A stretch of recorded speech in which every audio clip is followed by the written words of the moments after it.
Good morning. I'm Michael Reinking, Senior Market Strategist at the New York Stock Exchange, and you are listening to the Market Storylines podcast on the Inside the Ice House podcast feed. As we record on Thursday afternoon, let's get to this week's Market Storylines. This week, equity markets have continued to move higher as earnings season has officially gotten underway. A few weeks back, we talked about the pain trade being to the upside as the investment community was uniformly calling for volatility heading into the election, pointing to the seasonally weak months of September and October, and that squeeze seems to be playing out. The S&P 500 closed higher in the month of September for the first time since 2019, and that has continued at the start of Q4. Assuming we hold on to this week's gains, the S&P 500 will have closed higher in 9 of the past 10 weeks since the volatility flare-up at the start of August, up about 10% over that time frame. Now, the macro backdrop has been the primary driver of those gains. The monetary policy is easing around the globe, with the Federal Reserve aggressively beginning its cutting cycle. This has helped ease economic growth concerns, along with a solid round of economic data pointing to a resilient backdrop. That included a strong jobs report a couple weeks back and a solid retail sales report earlier this morning. Global growth concerns have also moderated as China is embarked on a big round of stimulus. From here, at least for the next few weeks, the focus will shift away from the macro to the micro as earnings season officially got underway late last week. Now, financials dominate the early days of earnings season, and given their unique perspective of the economy, those conference calls tend to get some extra attention. The results thus far have been very solid, with JP Morgan and Wells Fargo kicking off a rally that began last Friday. Over the last week, the sector is the best performing in the S&P 500, with the XLF, the ETF that tracks that sector, clearly breaking out of a multi-week consolidation pattern, hitting new all-time highs up nearly 5%. Now, from a macro perspective, those reports continue to point to a resilient consumer, which was also confirmed by this morning's strong retail sales report. The lower income cohort has been impacted, but banks are not highlighting big red flags about credit quality deterioration. Investment banking, capital markets, and trading results have all been positive, with optimism building for that to continue post-election. Now, asset management and fee-based businesses have also been very strong given the backdrop. And with the Fed's easing cycle underway and the steepening of the yield curve, a big area of focus for investors has been on net interest income.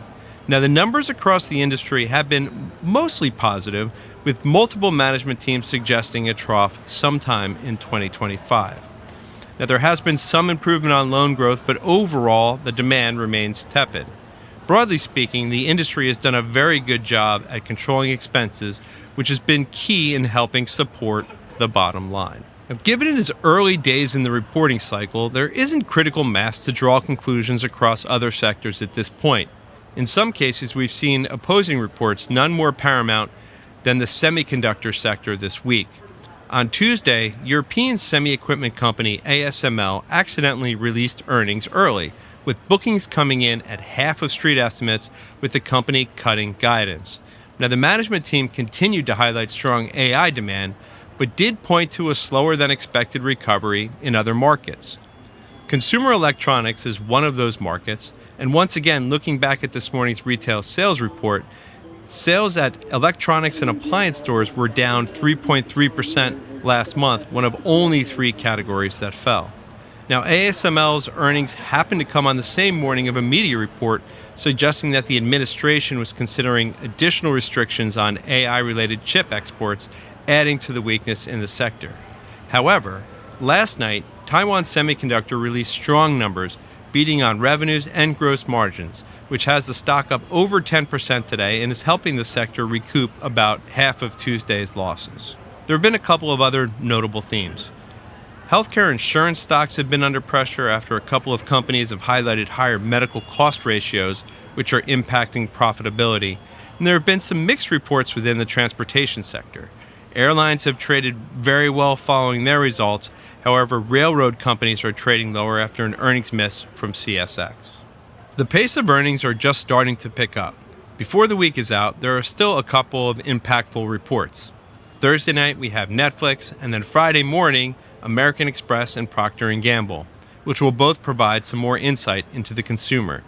Now, Ally Financial will also be in focus. The company is highly exposed to auto lending and has recently pointed out some deterioration in the credit environment.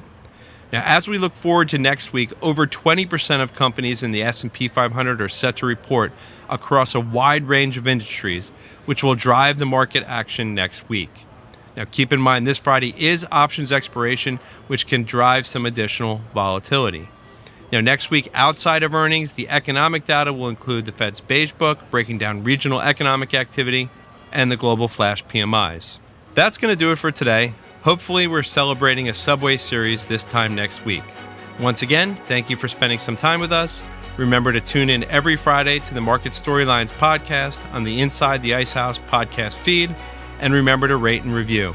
Thank you for listening. I'm Michael Reinking. I'll talk to you again next week. Information contained in this podcast was obtained in part from publicly available sources and not independently verified. Neither ICE nor its affiliates make any representations or warranties, express or implied, as to the accuracy or completeness of the information and do not sponsor, approve, or endorse any of the content herein, all of which is presented solely for informational and educational purposes. Nothing herein constitutes an offer to sell, a solicitation of an offer to buy any security, or a recommendation of any security or trading practice. Some portions of the preceding conversation may have been edited for the purpose of length or clarity.